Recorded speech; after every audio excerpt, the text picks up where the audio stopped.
yoo horii qala nu ta'e binnee qalla. Araarabni suni hayyuun maltee namatu qalama yoo jedhe ana qalaati dhiigna kiyyaan nagaa godha.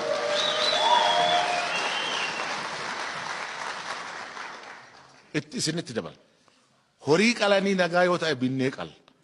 Namatu qalama yoo jedhan dhiiga kiyyaan qalaati nagaa godha. Kana achi tokko yoo nu taane malee injifannoon hadha qabanne tun harka keenyarraan baate seenaa gurraacha barreessuuf deemaa jira.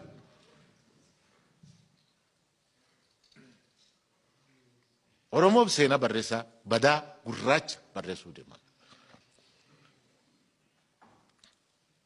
Kanaafi araar guddaan tokko abbootii siyaasaa kana keessatti gaggeeffamuu qaba.